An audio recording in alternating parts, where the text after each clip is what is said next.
নগর municipality চোখে দেখেনি, 5টা পঞ্চায়েত ভীমপুর, অশোকনগর, পোড়াগাছা, দোগাছি, ভান্ডারখোলা, বছরে আমরা প্রত্যেকটা এমএলএ 7 লক্ষ টাকা পাই। তারা পায়নি 5 বছর 3 কোটি টাকা এলাকা পায়নি, রাস্তাঘাট কিচ্ছু পায়নি।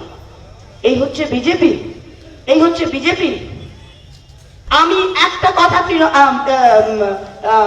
প্রমিস করেছিলাম তেহট্টের মানুষকে যে এই ব্রিজ আমি করে ছাড়বো।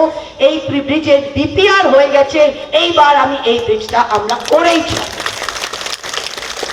আর এই ব্রিজটা দিদিমণি বলে দিয়েছি হবে, এই বছর ফাইন্যান্সের জন্য হয়নি, আমরা এই ব্রিজটা করব। কারণ তেহট্টের মানুষ আপনারা নিজে জানেন, আমি নিজে এই ব্রিজটা দিয়ে আজকে পর্যন্ত আসি। তাই যে মানুষ আপনাদের সাথে থাকে সুখে দুঃখে, তাদেরকে কিছু বলতে হয় না। যখন কোভিড হয়েছিল আমাদেরকে কেউ বলতে হয়নি, আমরা নিজেরাই ঘুরে ঘুরে যেখানে জায়গা করার করেছিলাম। কোথায় লোক আটকে আছে আমরা নিজেই ফোন করে করে বলেছিলাম তাকে একে খাবার দাও, একে ইয়ে দাও, একে ও দাও। তাই দায়বদ্ধতার নাম মমতা ব্যানার্জি, দায়বদ্ধতার নাম হচ্ছে গিয়ে তৃণমূল কংগ্রেস। তাই আপনাদের নতুন করে কিছু বলার নেই, এই আসনটা আমাদের আর আমাদেরই থাকবে। আমি জিতবো, 65,000-এ জিতেছিলাম, এবার 1 লাখের ওপরে জিতবো। তাই তেহট্ট বিধানসভার মানুষ বুঝে নিন যে আপনারা এবার ভোটটা কিভাবে কতটা লিড দেবেন। তাই লিডের প্রশ্ন। সিএ 2019 সালে আমি এই তেহট্ট বিধানসভা থেকে 2000-এ হেরেছিলাম। কেন হেরেছিলাম? কানাইনগর লিড দিয়েছিল, পাথরঘাটা 1 লিড দিয়েছিল, পাথরঘাটা 2 লিড দিয়েছিল, শ্যামনগর লিড দিয়েছিল, হেরেছিলাম নারায়ণপুর 1, 2, দিগলকান্দি লিড দিয়েছিল। হেরেছিলাম কোথায়? হেরেছিলাম নন্দনপুরে, হেরেছিলাম কোথায়? নাটনায়, হেরেছিলাম কোথায়? ছিটকায়, হেরেছিলাম কোথায়? পাতাই 1-এ, হেরেছিলাম কোথায়? পাতাই 2-তে। কেন? হিন্দুত্বর নামে ভোট হয়েছিল। যারা এই ওপার বাংলার মানুষ, মতুয়া, নমশূদ্র, ওপার বাংলার হিন্দু, তারা বলেছিল যে না ভাই, আমাদের তো ওই দেশ থেকে এসছি, আমাদের তেইরে দেবে, আমাদের নাগরিকত্ব দেবে বিজেপি, তাই আমরা বিজেপিকে ভোট দেব। আমি আজকে সেই লোকেদের বলে যাচ্ছি, পরিষ্কার ভাষায় শুনে নিন, 5টা বছর হয়ে গেছে, আপনি কই নাগরিকত্ব আপনার কপালে কেউ ঠুকে দিয়েছে যে আপনি নাগরিক? বিজেপি আপনার ঘরে ঘরে গিয়ে সার্টিফিকেট দিয়েছে যে আপনি নাগরিক? আপনাকে গলায় সোনার মালা পরেছেন যে আপনি পাবনা জেলা থেকে এসছেন, ময়মনসিংহ থেকে এসছেন, কুষ্টিয়া থেকে এসছেন, আজকের দিনে নাগরিক? 5 বছর কিচ্ছু করেনি। নদিয়া জেলায় 55 লক্ষ মানুষের মধ্যে 22 লক্ষ ওপার বাংলার হিন্দু। মুসলমানরা 71 যুদ্ধের পর আসেনি, মুসলমানরা নদিয়ার 47-48-এ এসেছিল। তাই বিজেপি কি বললো? বিজেপি বললো মুসলমানদের আমরা সবাই ফেলে দেবো বঙ্গোপসাগরে, সবাই হিন্দু নাগরিক হয়ে যাবে।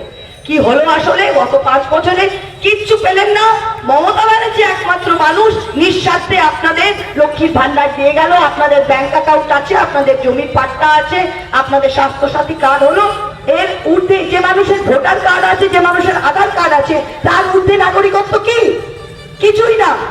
এখন ঠিক ভোটের মুখে অমিত শাহ কি বলছে, বিজেপি কি বলছে যে না, আপনারা যারা ওপার বাংলা থেকে এসছেন হিন্দুরা, তারা নাগরিকত্বের জন্য অ্যাপ্লিকেশন করুন। অ্যাপ্লিকেশন করার প্রথম প্রশ্নটা কি? আপনি ভারতীয় নাগরিক হ্যাঁ কি না? আরে বাবা, যদি আপনার বাপ ঠাকুরটা ওপার বাংলা থেকে এসছে, আপনি কি নিজে হাত তুলে নিজেকে চিহ্নিত করে বলবেন যে আমি নাগরিক নয়?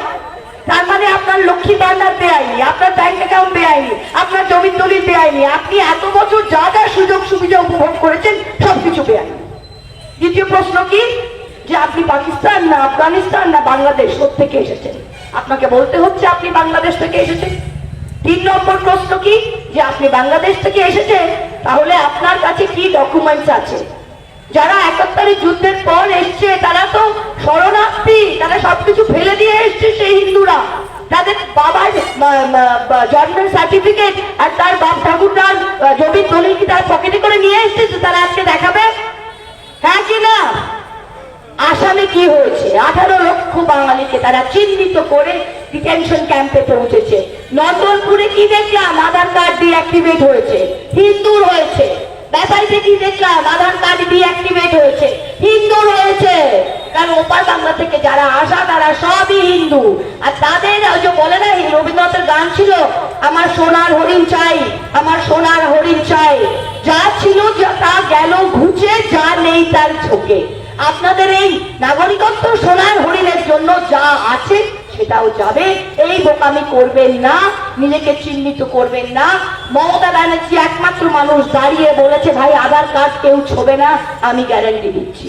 মোদির গ্যারান্টি, ওই মানুষটা মিথ্যে কথা ছাড়া আর কোনো গ্যারান্টি দিতে পারে না। ও মুখ খুললেই মিথ্যে কথা বলবে, এইটাই একমাত্র গ্যারান্টি, এর বাইরে আর কোনো গ্যারান্টি নেই।